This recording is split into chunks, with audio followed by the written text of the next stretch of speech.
I never had no experience of this type of weather. It's like, okay, do I feed my family or do I run the heat? And they were literally starving and freezing in their homes. Energy shortcomings across the nation. We can't just have people die every time we have an emergency. I think we're going to learn a lot about our community and our needs and infrastructure. The leading power authority in the Lone Star State is the Electric Reliability Council of Texas. ERCOT was first established in the 1970s to keep Texas compliant with federal requirements. However, in the 90s, Texas lawmakers passed laws to deregulate the market. Former ERCOT board member Tom Darts attributes this to the chain of events for many of the issues seen during Uri. Alec Nolan brings us Mr. Darts' take on ERCOT today and how it relates to the 2021 failure and what needs to be done to provide a more reliable grid. Tom Dart served on the ERCOT board in the late 90s during Texas's deregulation push. I think that the opinion at the time was that competition would take care of getting plants built for reliability. And I'm afraid that just hasn't happened. Instead of deregulation's intended purpose, Dart says it made way for a model that hurts Texans: scarcity pricing. Dart describes scarcity pricing as a system designed to incentivize generation supply, but instead only drives up the price for greater profits. The scarcity pricing, it has to go. This is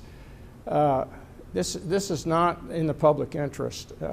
It isn't getting the plants built, which was the intention of it. The whole idea was if you have scarcity and then you jack up the prices, well, then they're going to use that money to build plants. Well, they're not doing that. He adds scarcity pricing is one of the core reasons consumers were gouged on their electric bills following Uri. Dart recommends a move to a competition-driven capacity market.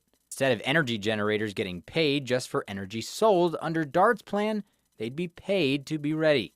Think of a capacity charge as like the mortgage payment on your house. It's the mortgage payment on the plant. That's what they call a capacity charge. He believes this change would create an increase in wholesale competition that better determines regional market needs and improves reliability. But what of the lack of power plants in the state? Dart sees it as a prime factor behind why the Texas electrical supply struggles to meet demand. You have to have these generating plants to hold the frequency and keep the system together. And you have to have those. And they're not building them. According to an ERCOT study done in 2023, ERCOT is 13,000 megawatts short of enough power to supply a reliable grid. That's enough power to keep over 2,000 hospitals running at the same time. In order to fill that gap, Dart says just 13 more plants could make a dramatic impact. I estimate it would cost about $16 billion to build those 13,000 megawatts. But it saves $5.9 billion a year. And if you do the math, that's more than enough to finance the plants with money left over to lower rates to the public. And not only that, when you have these new plants come online, they're more efficient and they're cleaner burning. They displace the older, less efficient, less clean plants. And so what's not to like about this? You can build the plants for reliability, you can save the public money, and improve the environment. So why aren't we doing it? Following Uri, ERCOT and the state made multi-million-dollar investments in winterizing current equipment, something Dart equates to putting snow tires on a car running low on fuel. I think that's given everybody a false sense of security here because they're all winterized, so we're okay. Well, no, we're not building enough plants. And the studies show that. In order for the grid to become reliable, Dart says ERCOT has to demand more of those working under the pink dome. I was disappointed, though, in the session 2025 that they didn't come back after their fix in 2023 was not adopted by the legislature. I expected them to come back with something else. And they didn't do that. There was no sense of urgency in the 2025 legislative session. And I heard legislatures ask questions like, are we okay? Are we doing all right? ERCOT was saying, well, no, we're really behind, but we think we can catch up.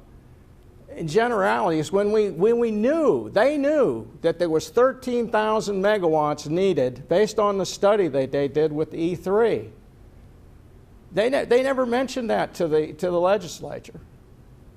And I never could quite understand why there wasn't more of a sense of urgency there. The former ERCOT board member doesn't blame ERCOT for its 2021 shortcomings, but if on the board today, says he'd make these recommendations. We should change the present energy-only scarcity model to one that requires all of the people that sell electricity that they participate in the cost of the needed plants. It takes three things to build plants. We have to know who's going to pay for it and how is it going to be paid for.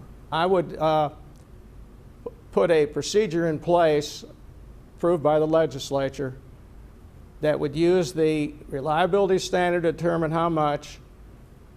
All the retail providers, everybody that sells at retail, would participate in the cost of those plants. Each of those would purchase the power from those plants through bilateral contracts that are already used in the industry today. Once these generating companies know that they're going to be able to recover their cost, they're all going to start building. But Dart also believes lawmakers need to be proactive in their approach to prevent power issues. The legislature, they say they don't want it to happen. Nobody wants it to happen, but you have to do certain things to keep it from happening. And we're not doing those things, quite frankly. Despite decisions meant to improve the state's business-friendly environment, Dart says the grid as is poses a threat to future industry growth. And I think what's going to happen if we don't catch up, some of these large loads that want to come here, they'll either be delayed or they'll go somewhere else. If we don't, you know, these data centers, they have backup generators because they cannot stand to be offline. They want reliability. And in Senate Bill 6 that was passed, they have what they call the kill switch, where they can cut them off. And that's not a bad thing. They need to get cut off like everybody else is getting cut off. But that's not the point. We don't want a system that cuts people off. We want a system that's reliable so you don't have to cut them off. And if you have a reliable grid, people will come here. He tells us the next legislative session, lawmakers have a choice on their hands. They have to decide whether they want reliability or whether they want scarcity. Do they want Texas to be known as the reliability state or the scarcity state? I think we need to be the reliability state. For his part, the retired Greenville Electric System GM says he submitted a plan to the legislature and the Public Utility Commission. I think Texas is unique in the way they do things and competition, and I think that's all good. I think we can have choice, which I think that's a good thing that happened with deregulation. But we need to have reliability and choice, and we can have both. And we can build these plants and save money and have reliability. That's what we need. We invited ERCOT to be part of our program, and they declined to speak. I'm Atiana San Miguel. Thank you for watching our story. If you would like to see more like it, be sure to hit that subscribe button. Also, be sure to watch us weekday mornings at 7 and 11 a.m. on KCWX. See you on the next one.